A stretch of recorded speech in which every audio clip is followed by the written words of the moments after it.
Hi guys, and welcome back to Hilltop Farm, and welcome to another one of my Sunday soapboxes. Now, I'm not going to do so much a rant and a rave this week. It's more voicing a concern more than anything else. We had to pick something up that we purchased, and we had to go to a suburb, which was a suburb that when we first moved to Australia, it was a suburb where my family lived, and it was a suburb that was built and laid out and designed in the 60s. And when we were there, I drove the family round to show them, you know, where the school was, or where it had been, because it had been knocked down and more houses built there. Then I showed them the house where the lady lived who used to look after us after school because Mum worked. And then I showed them the route we used to walk to school and that along, past another school that again was also knocked down when houses put in.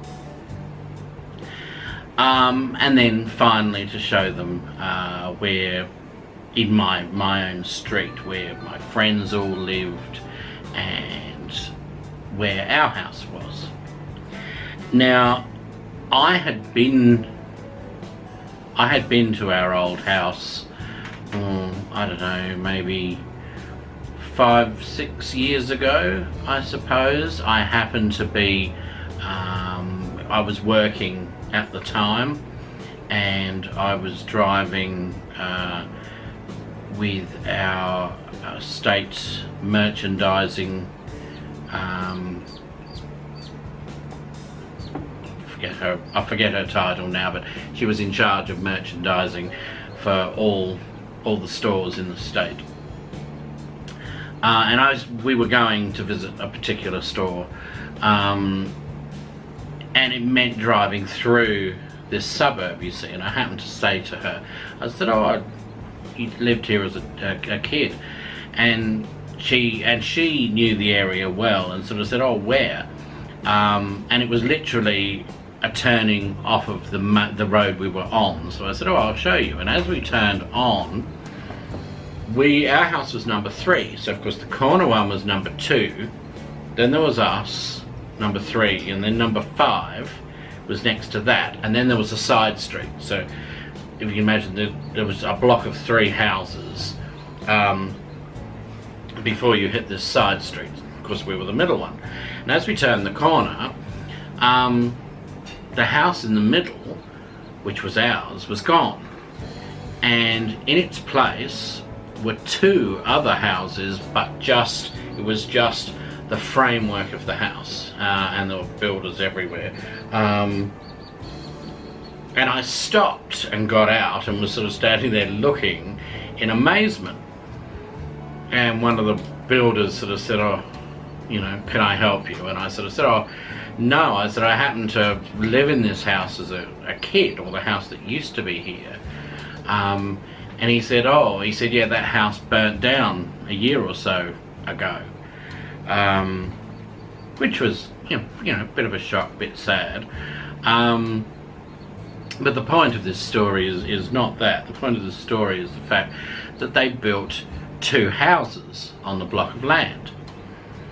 Now, here in Australia, I don't know what they're doing in the rest of the world, but here in Australia they built the city of Adelaide, and it's, you know, obviously we have a city centre, we have surrounding suburbs. But our suburbs, for our population, were really quite sprawling. And Adelaide had an awful lot of post-World War II immigrants. They really pushed for people to come here, and we had a lot of Italian people, Greek people, English, Scottish people, Irish people, all come here to settle. And they built these housing estates, and I know the housing estate we were on, a lot of the people there were English,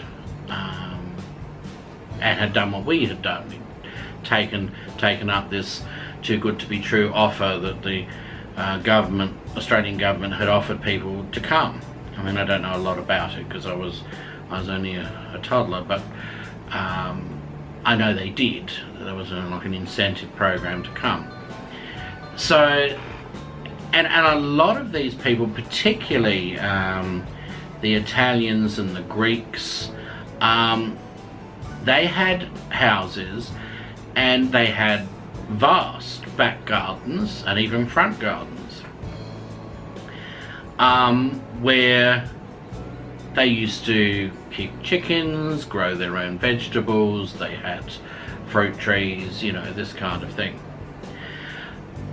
And of course, with Adelaide sprawling the way it has, as homes are getting older, or in the case of ours, burnt down, what people are doing is they're taking their block of land, and some people are actually moving out of their house into rental accommodation for a period of time just to do this, and they'll take their house, they'll actually knock it down,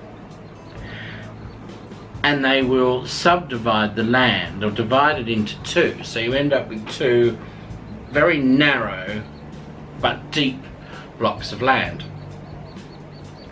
and they build what used to be called courtyard homes. I don't know if they still call them that, but they're very narrow homes. So you stand at the front, you literally have a front door, what is usually the master bedroom window, and a garage on the other side, and it literally virtually goes from fence to fence. Okay, and the house consists of a central corridor that goes down to the back of the house, and the back of the house usually consists of sort of a living area, dining, kitchen, sort of in a big open spaced area, and down the corridor you have your bedrooms, bathrooms, laundry room, that sort of thing goes off of that. They're building these everywhere, and I'm really torn, because I'm torn between the fact that, one, I think it's good that the cities don't sprawl out any more than they already have, and I understand with the increasing population we've got to house people, so let's make better use of the land that we're taking.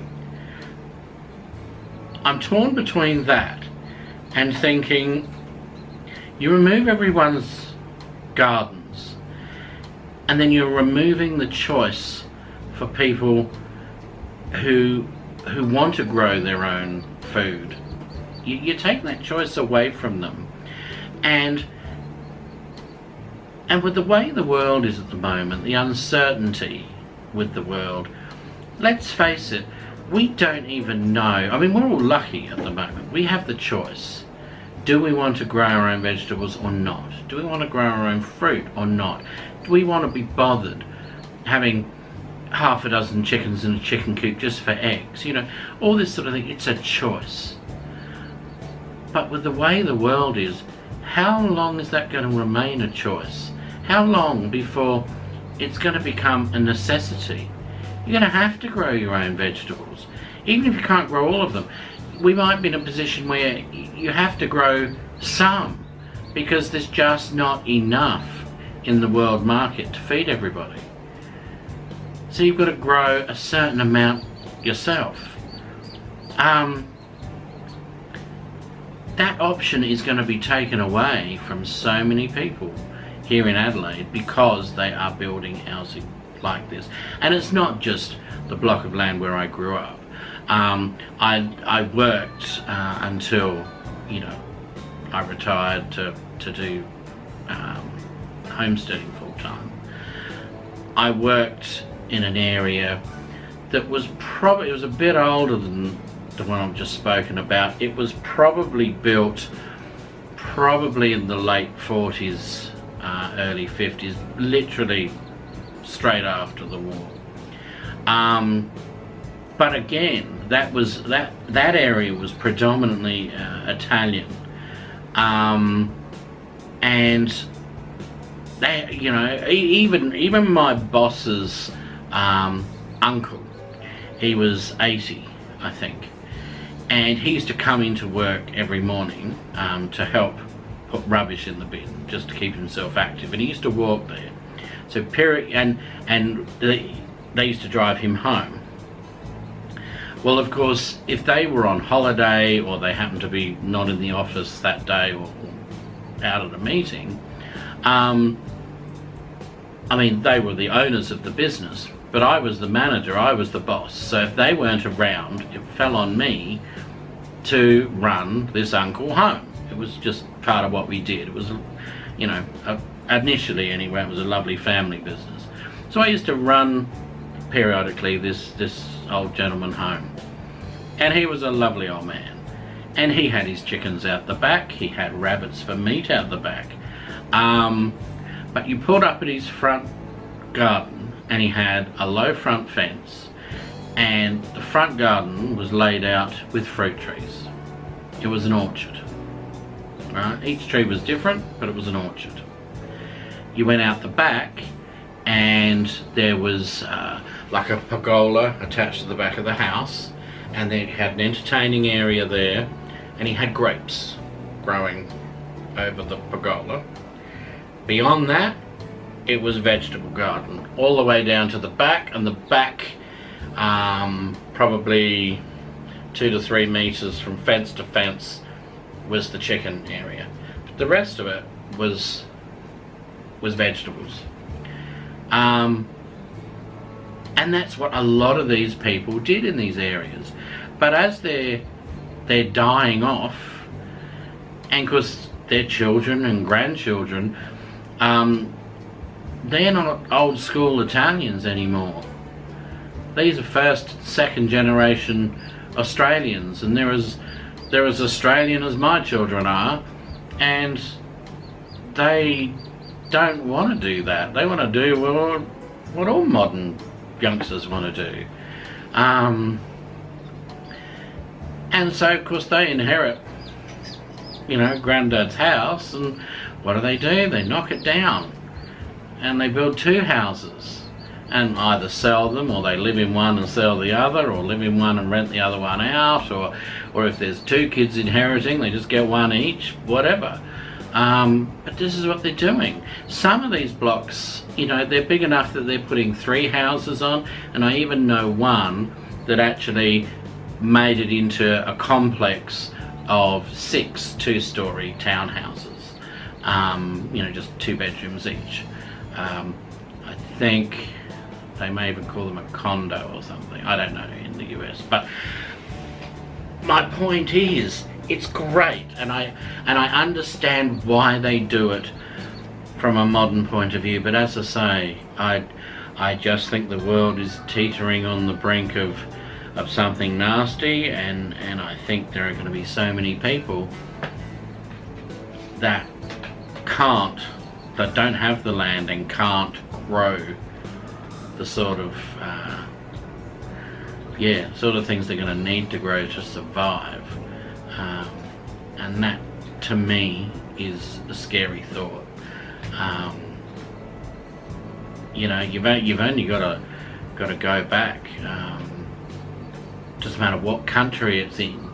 You go back far enough to times where there was, you know, famine and hard times, and they always fare worse in the cities because they don't have the space to gain that little bit of independence. If crops are failing and things are going wrong for the person that has land, albeit a small holding, then perhaps you just have a little bit less food on the table, or you have different food on the table that you're used to.